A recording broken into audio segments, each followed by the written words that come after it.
Hello, race fans, and welcome to another edition of Before the Green Flag on GMSRacing.net. I'm Justin Wapham, joined this week by Nick Moncher filling in for Joey Coulter and Josh Weinrich. And guys, we had a really impressive weekend all across the board with Grant Enfinger and Brandon Jones and Spencer Gallagher. And Nick, what is your big takeaway from GMS this weekend?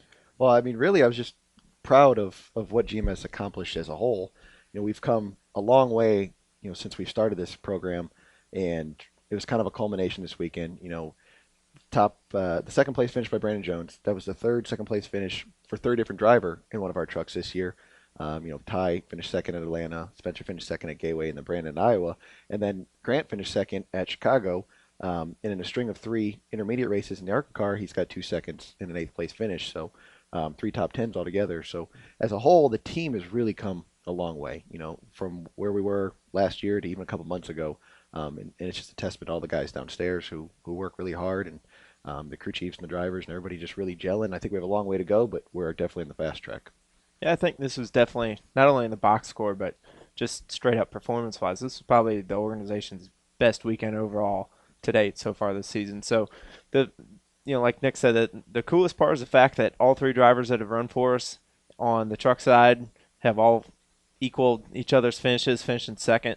So that's really cool. So that tells you that both teams have the performance. All the drivers are right there. So, and the neatest part was at Gateway, Spencer finished second. Those guys finished second by pit strategy, getting restarts. And this weekend, the 33 guys, they were just up front all week. All day long. They were quick in practice, they were quick in qualifying, and they were a top 5 truck the entire race. So it was really cool that finally both teams. I mean, we talk about it every single week. How you have to have the right pit strategy, you have to have good restarts, you have to have performance, you have to have all these things, and it's so good to see and so refreshing to see that finally this weekend that everyone kind of had that together and got those finishes. And now shifting gears, the trucks are actually off this week, but the ARCA team is heading now going to Winchester Speedway. And Nick, in addition to being the team manager for GMS, you are also a part of the ARCA team. So what do you see as the big challenges heading in for you guys for this weekend? Well, I think the big challenges for Winchester for us is, we've come off this long straight racing just intermediate tracks. Mm-hmm. We went to Pocono and then Michigan and then Chicagoland, and now boom, right back into a short track. And we haven't been to a short track since early May at Toledo, where Grant debuted the Chevy SS composite car and dominated the race until we had that electrical issue there at the end that took us out. So I think the biggest thing is just kind of changing gears. The guys have been wide open fast. We're going 190 miles an hour. We're all over the place, and now we're going to go to a track that's still equally as fast, dubbed the world's fastest half mile, but short track, it's going to be, 13, 15-second laps. It's going to be anything can happen. You got to have your hammers ready, your bare bond ready.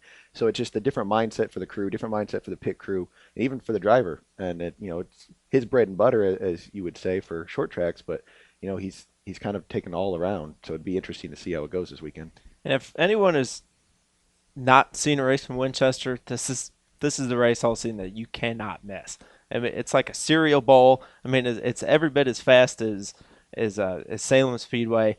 It's a little bit smoother, so the racing will be a little bit different. And we said last week at Chicago, looking back at Grant's track record, he finished 5th here last year. So you combine his track record that he's had in the past with his 2 starts and all the team success on short tracks. I think it's shipping up for Grant to keep extending his points lead.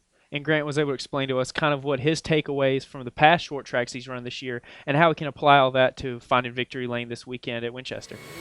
Salem is probably one of the few places you can compare to Winchester. The speeds are relatively similar. Both tracks are a little bumpier, but I feel like Winchester is faster than Salem, but it's a little bit smoother and a little bit more grip. So it had a little bit different tendencies. It seems like in turns 3 and 4, you can kind of play with your line a little bit. So track position is critical at both places, but maybe not quite as critical at Winchester.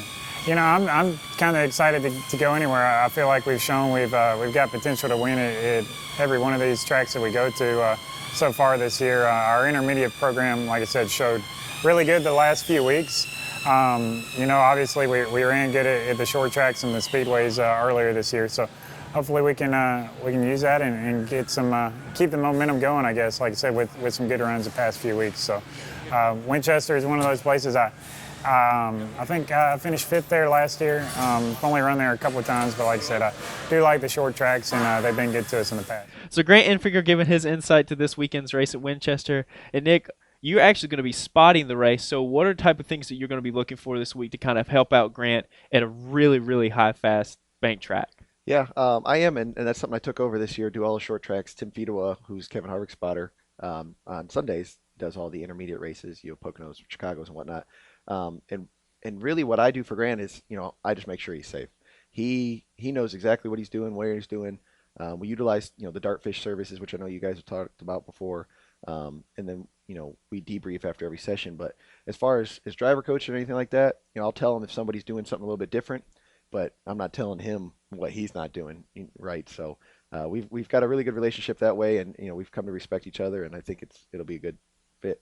So watching races at Winchester, it's kind of like Bristol and a lot like Salem.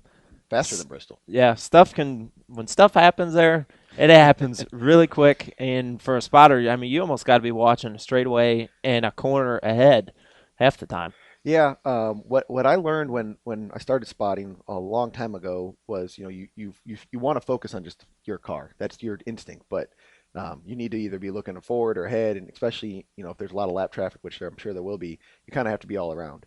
And what really taught me how to spot a short track was with Joey in a super late model race at Wake County Speedway, which is no bigger than this room right here.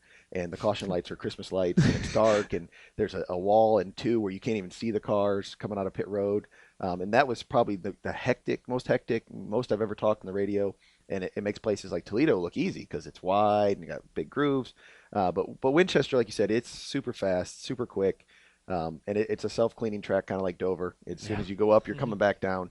And it terrifies some drivers. So it'll be interesting to see how it all pans out. I know, Grant will be fast, and I trust in his abilities and just getting around all the other guys and bringing home that checkered.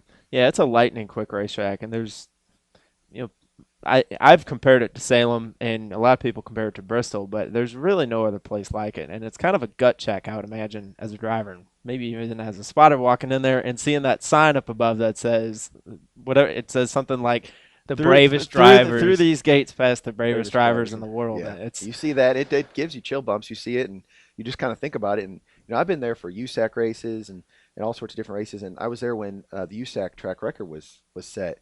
And it was something like 11 seconds or crazy. That's just ludicrous. The guy got out, and he didn't even remember running the lap. Like, he took it, and he come back in, and he said he didn't breathe, he didn't do anything. He was just, like, in shock. And, he just set the world track record at Winchester, but doesn't remember it. It's just so fast, so quick. And, the same thing in the ARCA car, but just a lot more braking involved. Yeah, there's certain places on the schedule where it just looks fast. Yeah, whether you're watching no in the doubt. pits or from the grandstand, it just looks fast. And it even scares you. And I mean, to me, that's the thing that makes Winchester so cool. And I mean, you pack 28, 30 ARCA cars on there. I mean, that's one of the best shows all season long. Throwing some live pit stops and really spice it up. And oh yeah, it'll be a really good show. A really good show. Yeah, and it's gonna be live this weekend, which is really cool. I think it's the second or third year in a row that it's actually going to be televised on CBS Sports Network, and Spencer, for the second year in a row, is going to be in the booth. So as we saw during the weather delay at Gateway when he took over the NASCAR Trucks Twitter chat, there's going to be no shortage of entertainment. Spencer did a great job. He really brings the action to people in a way that really no one else does, and I think that's a gift that most drivers, and especially Spencer, has, and really articulating what's going on, what drivers are facing in the cockpit, because he's run at Salem several times and run well. He did such a good job there last year.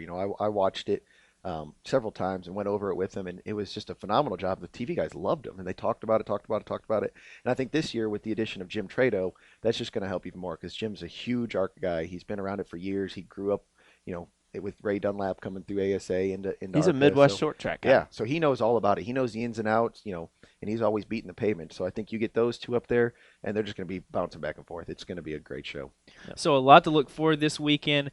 The Winchester race is going to be June 28th, 2 o'clock. You can see all the action on CBS Sports Network. And you can also follow all the action live by following us on Twitter, Instagram, Facebook at GMS Racing LLC. We'll keep you up to date with all the action, and always be sure to check out gmsracing.net to get all the pre-post race action and everything in between.